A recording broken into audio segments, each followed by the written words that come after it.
Hello everyone. Today we are going to discuss our next point in transmission and distribution system. This is our second chapter, transmission line parameters and performance. In last lecture we have discussed the methods of medium transmission line performance calculating. There are three methods: method T, pi method and end condenser method.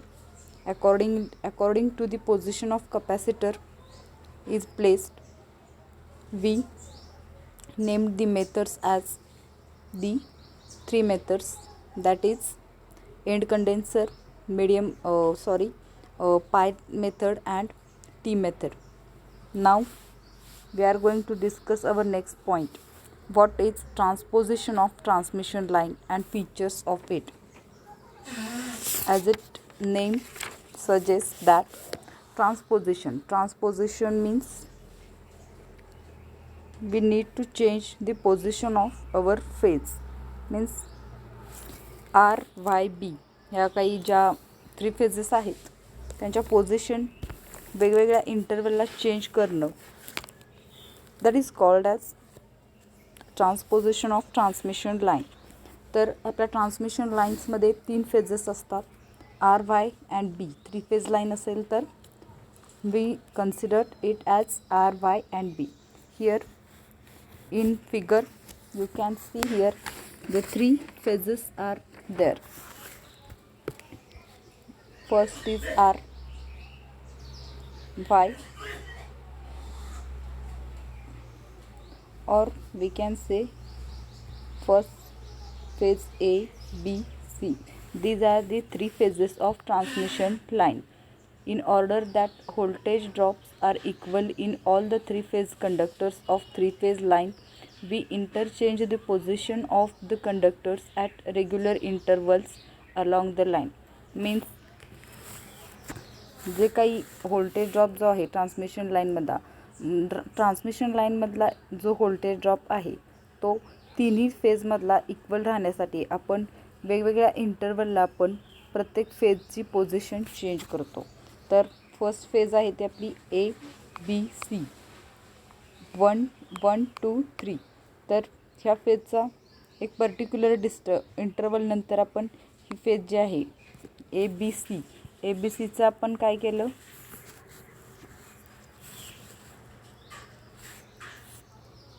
First G आहे ती A B C. Then second G phase घेतली आपण, first phase आपली काय आहे, normal phase A आहे, बी and C, three phases. नंतर एचं इंटरवल आपण एचं कनेक्शन आपण इथं म्हणजे बी, नंतर इथं ए. मीन्स पहिला इंटरवल जो आहे तो आपला ए बी सीचा झाला. नंतर आपण ह्या कंडक्टरची पोझिशन चेंज केली, एच्या जागी सी घेतला, सी ए बी. आणि नंतर जी काही तिसरी फेज आहे तिसऱ्या स्टेजला आपण बी सी ए. मीन्स अशा तऱ्हेने आपण फेजचं पोझिशन चेंज करून आपण जो काही ट्रान्समिशन लाईनचा व्होल्टेज ड्रॉप आहे तो आपण इक्वल करण्याचा प्रयत्न करतो. This exchange of position of conductors of three phase line is termed as transposition. Means अशा प्रकारे ट्रान्सपोजिशन करणे मीन्स ट्रान्समिशन लाईनचं पोझिशन वेगवेगळ्या इंटरवल्सला चेंज करणं. That term will be called as transposition of transmission line. इथं जी डायग्रॅम आहे तर ह्या डायग्रॅममध्ये बघा, हे जे आहेत ते basic R phase, Y phase and blue phase. तर इथं काय दाखवले, R,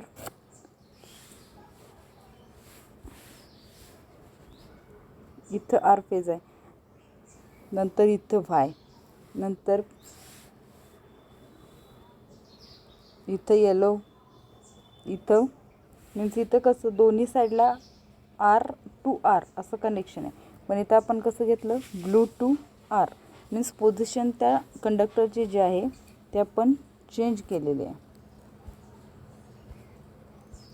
okay, this is called as simply transposition. तर आपल्याला ट्रान्समिशन लाईनचं करण्याची नीड काय आहे, what is the need of carrying out this operation, और why we transpose the conductors. तर three phase line is unsymmetrically spaced means ही जी आपली थ्री फेज लाईन आहे ती सिमेट्रिकल नसते मीन्स वॉट दी जे काही त्यांचं डिस्प्लेसमेंट आहे अँग्युलर डिस्प्लेसमेंट त्या फेजची ती इक्वली नसते. When three phase line is unsymmetrically spaced means not balance distance between three conductors is not same. म्हणजे जेव्हा अनसिमेट्रिकल स्पेसिंग असेल तीन कंडक्टर्समध्ये त्यावेळी जे काही डिस्टन्स आहे दोन फेजमधलं डिस्टन्स ए आणि बी हे डिफरंट असतं. बी अँड सी किंवा ए आणि सी ह्यामधलं जे काही अनसिमेट्रिकल कंडिशन्समध्ये काय होतं तर distance between the two phase gate means is not equal. So under this situation flux linkage and therefore the inductance of each phase is not the same. Means ह्या दोन फेजमधलं डिस्टन्स सेम नसतं. Due to that factor the flux linkage जे आहे आणि त्यामुळं flux linkage we know L is equals to N phi by L. Sorry, N phi by I. So flux लिंकेजचा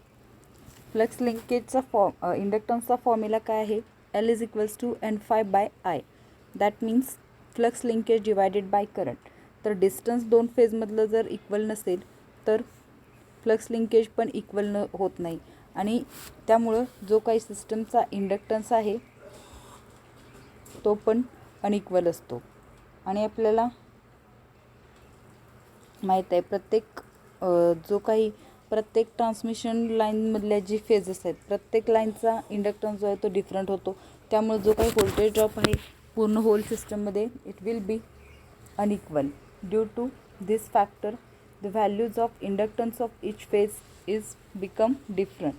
The result of this is that drops in the phases are different and therefore voltage at receiving end is not same of all the three phases but different from each other.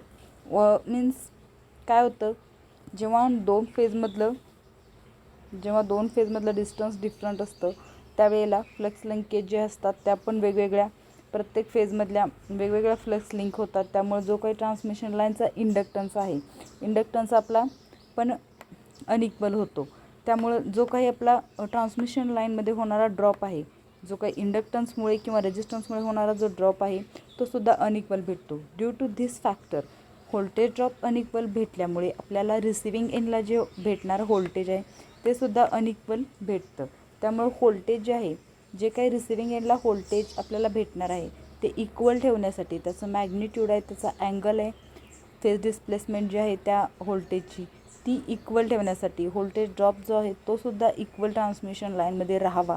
That's why we transpose the position of the conductor. This is the transposition of conductor to bring the voltage drops in all the three phases to equal value and receiving end voltage of all the three phases be equal. The line is transposed as shown in figure. Means आपलं final M काय आहे तर receiving एंडला आपल्याला equal किंवा constant voltage भेटायला पाहिजे आणि त्याचं जे फेज डिस्प्लेसमेंट आहे किंवा व्होल्टेजची मॅग्निट्यूड आहे ती रिसिविंग एंडला आपल्याला कॉन्स्टंट भेटायला पाहिजे आणि जो काही व्होल्टेज ड्रॉप जो आहे ट्रान्समिशन लाईनमधला तो सुद्धा इक्वल असायला पाहिजे.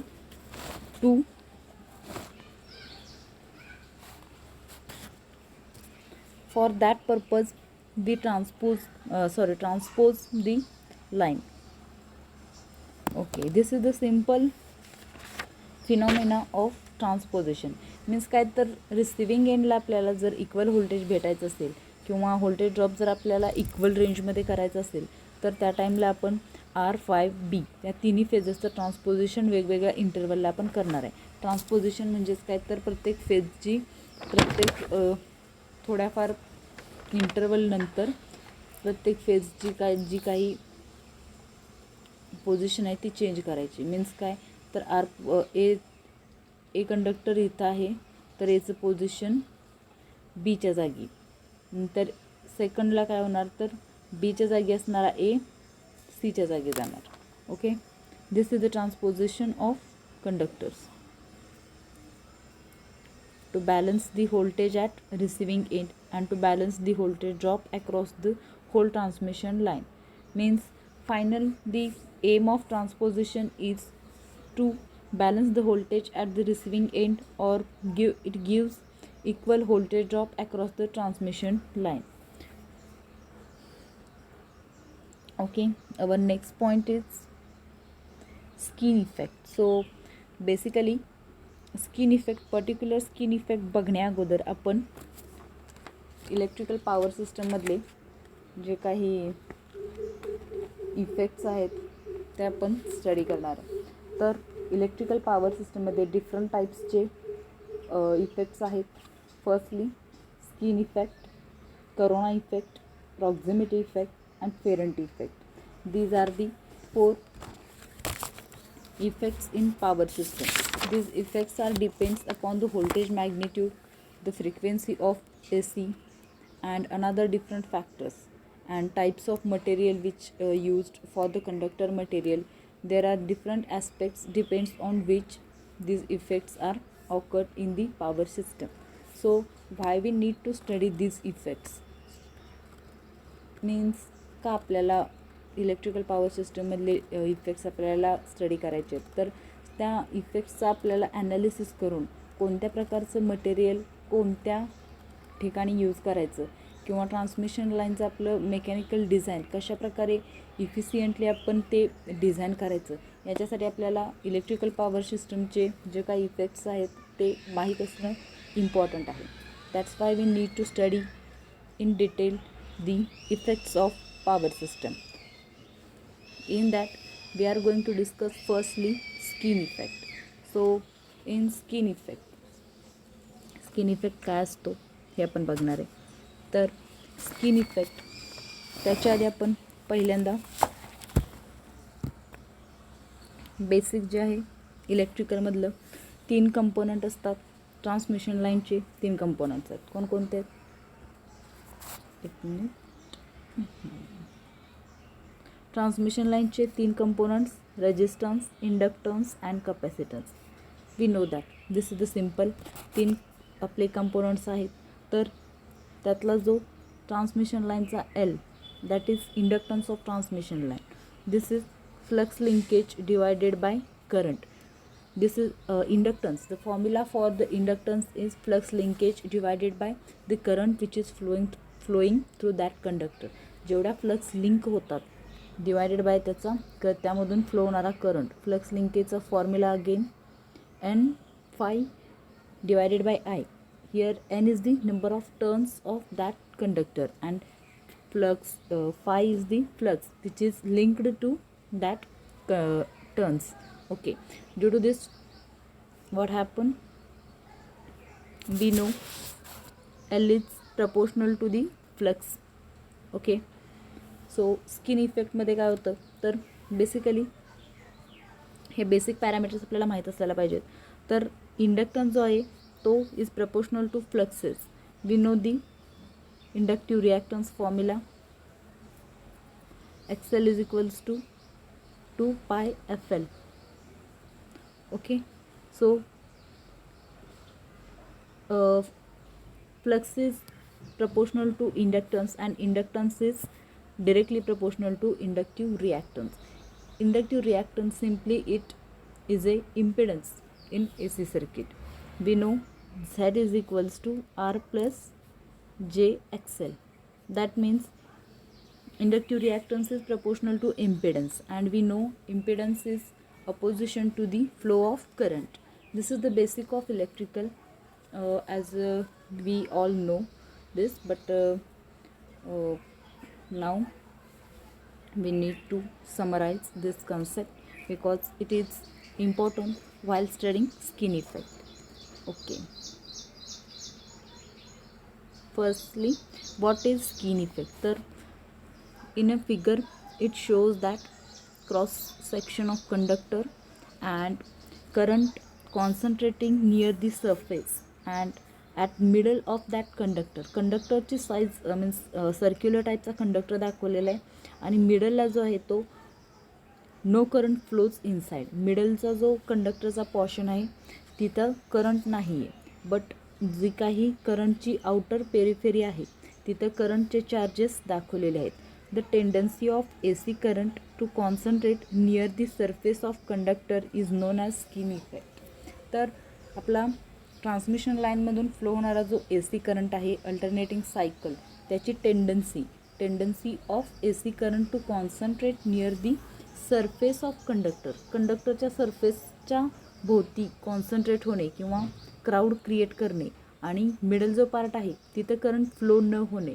दिस is the simple term which is called as skin effect. Means काय, तर कंडक्टरच्या आउटर पेरिफेरीला मधूनच करंट पास होणे आणि मिडल पार्टला पास न होणे. This is called as skin effect. Simple meaning. Okay, then we need to understand how skin effect is produce. तर skin effect कशा प्रकारे प्रोड्यूस होतो ते आपल्याला बघायचं आहे. जेव्हा हा आपला कंडक्टर असेल, ओके, ह्या कंडक्टरमधून जेव्हा आपण DC पास करतो तर there is no inductance effect and current is homogeneously distributed in its cross sectional area. जेव्हा आपण DC पास करतो, DCचं मॅग्नेट्यूड कॉन्स्टंट असतं ड्यू टू अँड DCमध्ये इंडक्टन्स इफेक्ट आणि कॅपॅसिटिव्ह इफेक्ट्स नसतात. ड्यू टू दॅट फॅक्टर जो काही करंट आहे तो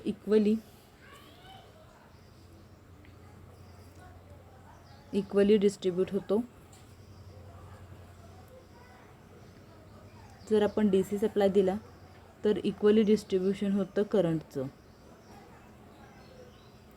इक्वली डिस्ट्रीब्युशन होतं in case of DC. But in case of AC मध्ये काय होतं, तर AC करंटची टेंडन्सी अशी बनते की कंडक्टरचा जो काही सरफेस आहे, कंडक्टरच्या सरफेस भोवतीच चार्जेस एकत्रित होतात, कॉन्सन्ट्रेट होतात आणि जो काही मिडलचा पार्ट आहे म्हणजे पोर्शन आहे तिथं करंट फ्लो होत नाही. तर असं का होतं, मीन्स मिडल पार्टमध्ये करंट का फ्लो होत नाही, त्याचं रिझन आपल्याला फाइंड आउट करायचं आहे, मीन्स बघायचं आहे. तर let's take cross sectional area are divided into small O sections and each strand of conductor has flux produced around it.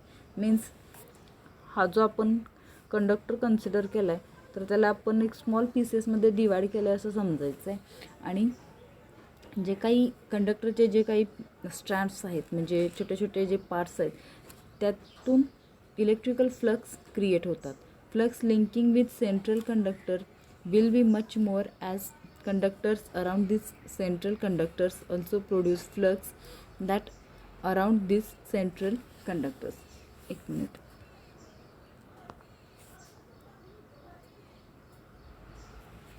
सिम्पलमध्ये आपण अंडरस्टँड करूया.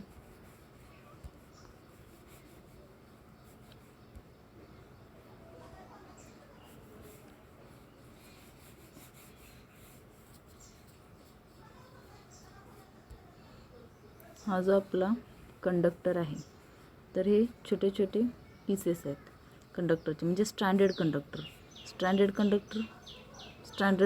जे असतात ते म्हणजे असं छोट्या छोट्या वायर्स असतात. तर बघितलं असाल तुम्ही स्ट्रँडेड आणि सॉलिड कंडक्टर म्हणजे इथं एकदम सॉलिड असा पोर्शन असतो आणि स्टँडर्ड कंडक्टरमध्ये छोट्या छोट्या वायर्सपासून राऊंड करून न गुंडाळलेलं असतं. तर फ्लक्स जे असतात त्या हे जे आहेत ते स्ट्रँडेड कंडक्टर आहे. स्ट्रँडेड कंडक्टरमध्ये ज्या फ्लक्सेस आहेत, फ्लक्स म्हणजे हे दोन कंडक्टर कन्सिडर केले तर ह्यामुळे जे होणाऱ्या फ्लक्सेस आहेत त्या जास्त आहेत as compare to these conductors. Means जे आउटर पेरिफेरीचे जे कंडक्टर्स आहेत त्यांच्यापेक्षा ज्या फ्लक्सेस आहेत त्या इनसाईडला असणाऱ्या कंडक्टर्सच्या फ्लक्सेस जास्त आहेत. Means flux linking with central conductor will be much more as conductors around this central conductors also produce flux that around this central conductor. Means काय, सिम्पल टर्म्स इथं काय आहे, हा आपला कंडक्टर आहे, हे स्ट्रँड्स आहेत. तर फ्लक्सेस या कंडक्टरमुळे प्रोड्यूस होणाऱ्या फ्लक्सेस ज्या आहेत त्या कमी असतात as compare to this. Means ह्या कंडक्टर जवळ मीन्स ह्या कंडक्टरमुळे ज्या फ्लक्सेस प्रोड्यूस होणार आहेत त्या ह्याच्या पण असणार आहेत विथ ह्याच्या पण असणार आहेत. मीन्स जो काही कंडक्टरचा मिडल पार्ट आहे तिथं फ्लक्सेसचं जे काही क्रिएशन आहे ते जास्त आहे as compare to the outer periphery of that conductor. Means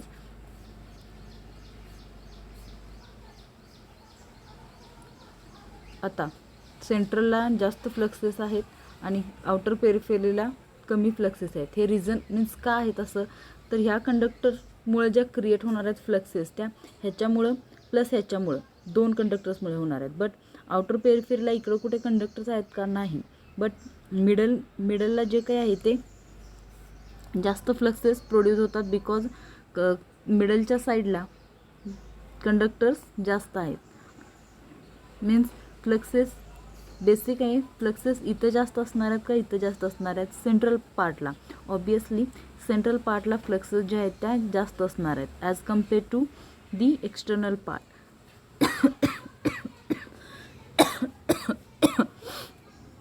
okay, central पार्टला जास्त असणार आहेत as compare to the external periphery. So flux linking with the central conductor is much more and will have much more inductance than that of the near of the surface of conductor. हा जो आहे तो surface आहे कंडक्टरचा आणि middle part जो आहे त्यामध्ये जास्तीत जास्त इंडक्टन्स आहेत, सॉरी फ्लक्सेस आहेत. तर Ln∅/I फ्लक्सेस वाढल्या इंडक्टन्स वाढला. इंडक्टन्स वाढल्यामुळे XL is equals to 2πfL. Due to this factor inductance वाढला, इंडक्टिव्ह रिॲक्टन्स वाढला. Z is equals to R plus JXL. Inductive reactance वाढला, सिस्टमचा इम्पिडन्स वाढला. मीन्स जो काही सेंट्रल पार्ट आहे सेंट्रल पार्टचा इम्पिडन्स जास्त होतो as compare to the outer periphery. Outer पेरिफेरीच्या कंपॅरिझनमध्ये सेंट्रल पार्टचा इम्पिडन्स इन्क्रीज होतो. Due to this factor impedance सेंट्रलचा इन्क्रीज झाला. त्यामुळे जो काही एसीचा जो पॉर्शन आहे तो ओव्हरऑल या सरफेसमधूनच फ्लो होतो आणि जो काही मीन्स करंट आहे तो ओव्हरऑल या कंडक्टरच्या सरफेसमधून फ्लो व्हायला स्टार्ट होतो आणि जे काही मिडल पार्ट आहे तिथं अपोजिशन क्रिएट होऊन तिथं कंडक्टर झिरो होतो, सॉरी करंट जो आहे तो झिरो होतो. Due to this high reactance near the central portion of cross sectional area oppose the current and current try to flow towards surface of conductor where reactance is lesser. Means middle part ला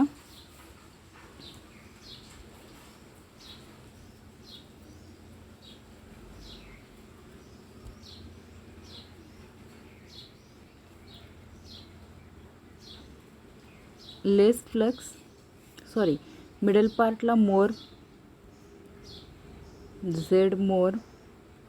Z decrease. Means middle पार्टला impedance जो आहे तो increase होतो आणि impedance increase झाल्यामुळे जो काही ट्रान्समिशन लाईनमधला करंट आहे तो कुठं फ्लो होणार आहे तर ट्रान्समिशन लाईनच्या आउटर पेरिफेरीला. Due to this high reactance near the central portion the current will start flowing around the periphery of the conductor. Means the tendency of AC to concentrate near the surface of the conductor because the central portion of the conductor has more impedance as compared to the surrounding. So current distribution is not uniform as it is in DC, but very small current is the central portion and as it full current near the surface of conductor as shown in figure. तर due to impedance central पार्टचा increase झाल्यामुळे current जो आहे तो no current flowing through the middle part of that conductor and current concentrated near the surface of that conductor. Thus this crowding of current near the surface of conductor is a skin effect. Means सरफेसच्या कंडक्टरचा सरफेसला करंटचं crowding होतं आणि middle पार्टला current लेस असतो किंवा कमी असतो. This effect is called as the skin effect. नेक्स्टला बघूया.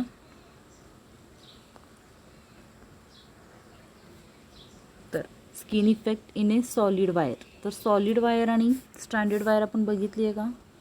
हे सॉलिड वायर्स म्हणजे ह्या अशा असतात. सॉलिड वायर्स तुम्ही बघितले असतात. आणि स्ट्रँडेड वायर ज्या असतात, ज्या छोट्या छोट्या वायर्स असतात, त्या राऊंड करून जो काही कंडक्टर्स बनलेला असतो that is called as stranded conductor.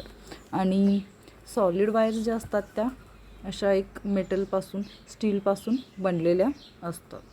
तर skin effect in solid wire. Solid वायरमध्ये स्किन इफेक्ट कसा असतो तर core of wire carries little current.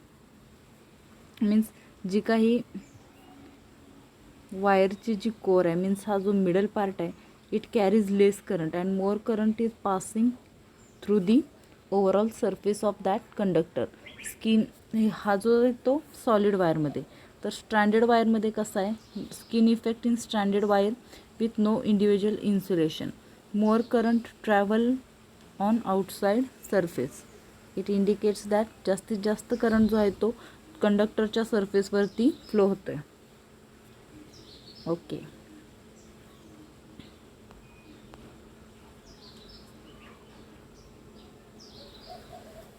Our next point is skin effect depends on following factors. तर AC सिस्टममध्ये तर equally distribution होत असतं करंटचं. बट इन केस ऑफ ए सीमध्ये फ्लक्सेस आणि इंडक्टन्समुळे अपोजिशन क्रिएट होऊन सेंट्रल पार्टला जो काही करंट आहे तो त्याची मॅग्निट्यूड जी आहे ती कमी असते as compare to surface of that conductor. Okay. Then our next point is skin effect depends on the following factors. आता जो आपण स्किन इफेक्ट जो बघितला आहे स्किन इफेक्ट म्हणजेच काय ए सीची टेंडन्सी सरफेसलाच क्राऊड करणे किंवा जास्तीत जास्त करंट जो आहे मॅक्झिमम 90% करंट जो आहे तो ट्रान्समिशन लाईनच्या सरफेसकडून फ्लो होणे आणि मिडल पार्टमध्ये करंट झिरो असणे किंवा मॅग्निट्यूड त्याचं कमी असणे. This is called as the skin effect. तर तो स्किन इफेक्ट जो आहे तो कोणत्या पॅरामीटर्सवर डिपेंड आहे. First parameter is frequency, second diameter of wire and third nature of material. तर फ्रिक्वेन्सीवर आपला स्किन इफेक्ट डिपेंड आहे. For frequency near about 50 hertz or less its effect is very less. Means जर फ्रिक्वेन्सी आपली 50 hertz असेल, normal 50 hertz frequency असते किंवा लेस असेल 40 to 45 रेंज असेल, 50 किंवा 50पेक्षा कमी असेल तर स्किन इफेक्ट जो आहे तो आपण निग्लिजिबल करू शकतो किंवा त्याचा जो इफेक्ट आहे तो आपण लेस असतो. Then diameter of wire. Skin effect is more if diameter is more. If the diameter of that conductor is more, then skin effect also more. Then shape of conductor. Effect is less in stranded conductor than solid conductor. इमेजमध्ये मी दोन दाखवलेले आहेत solid आणि stranded conductor. तर solid कंडक्टरमध्ये effect जास्त असतो.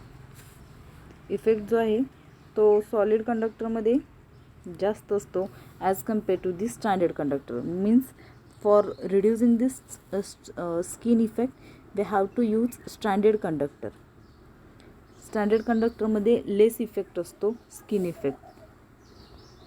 Okay. Then next point is effect of conductor due to skin effect. कंडक्टरवरती skin इफेक्टचा काय इम्पॅक्ट पडतो तर effect on conductor due to skin effect.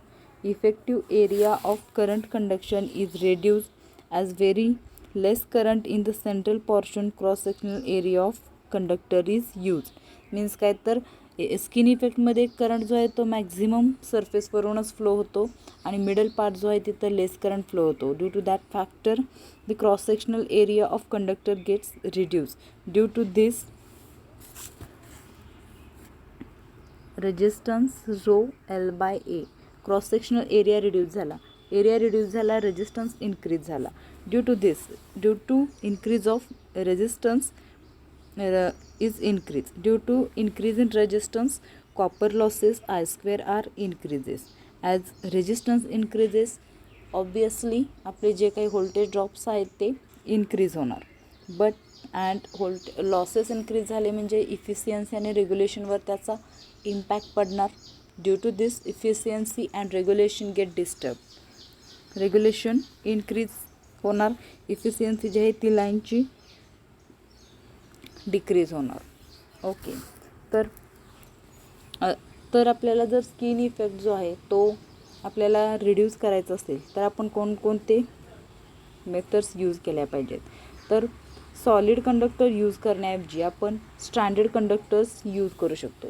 Standard conductor use करून आपण स्किन इफेक्ट जो आहे तो कमी करण्याचा प्रयत्न करू शकतो. सॉलिड ऐवजी आपण स्टँडर्ड कंडक्टर आपण मोर प्रिफर करू शकतो. अगेन आपण ACSR aluminium conductors are generally used for the lines. तर ACSR कंडक्टर्स आपण यूज करू शकतो. ACSR काय आहे ते आपण बघूया. Aluminium conductor steel reinforce. This is the long form of ACSR. The long form is aluminum conductor steel reinforced. We use aluminum conductor steel reinforced for reducing the skin effect.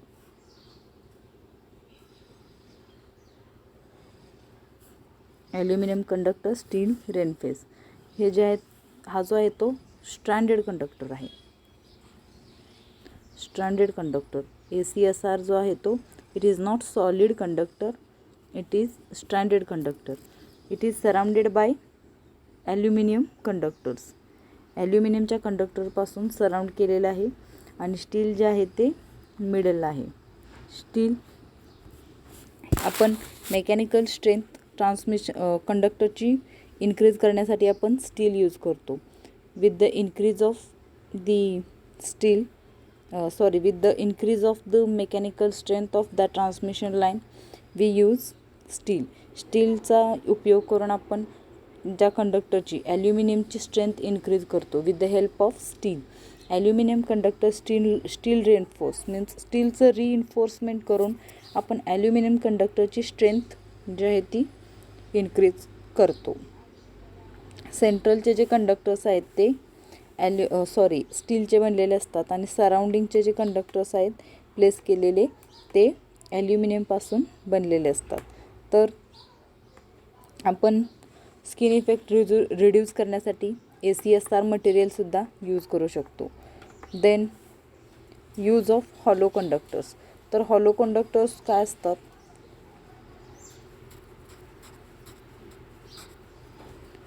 Hollow conductors means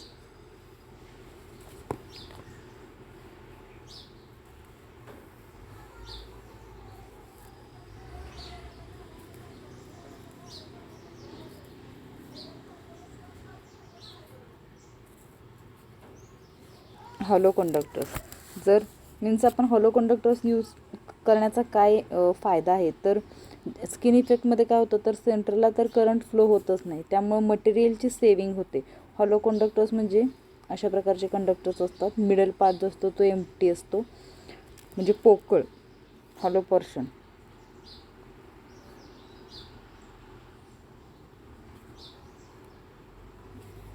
आणि हा जो आहे कंडक्टरचा portion आहे.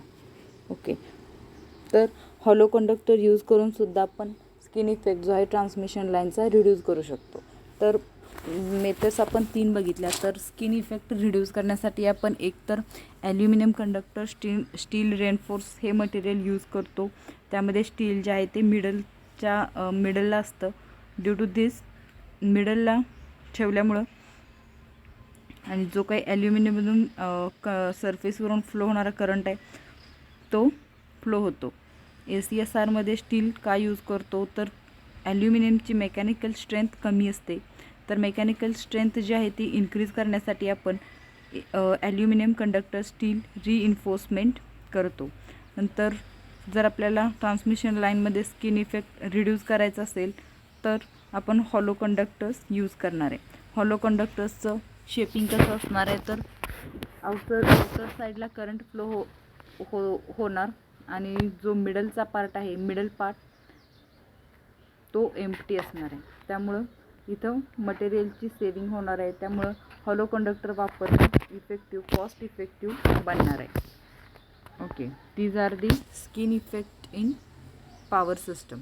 Next लेक्चरमध्ये आपण corona effect, proximity effect आणि Ferranti effect वेगवेगळे इफेक्ट्स आपण स्टडी करणार आहे. आज फक्त एकच बघितला effect, that is skin effect. Skin इफेक्टमध्ये इम्पॉर्टंट लक्षात ठेवण्यासारखे जे पॉईंट्स आहेत ते कोणकोणते आहेत, तर एसीची टेंडन्सी कंडक्टरच्या सरफेसभोवती कॉन्सन्ट्रेट होणे, त्याला सिम्पली आपण स्किन इफेक्ट म्हणतो. स्किन इफेक्ट रिड्यूस करण्याच्या मेथड, स्किन इफेक्ट रिड्यूस करायचा असेल तर आपण कंडक्टर जो आहे तो स्ट्रँड असणारा स्ट्रँडेड कंडक्टर यूज करून स्किन इफेक्ट रिड्यूस करतो. आणि मटेरियलची पण सेविंग होते आणि हॉलो कंडक्टर यूज केल्यामुळं मटेरियलची सेविंग होते. आणि ACSR conductor is best option to reduce the skin effect. Then we will study the another different types of effects in next lecture.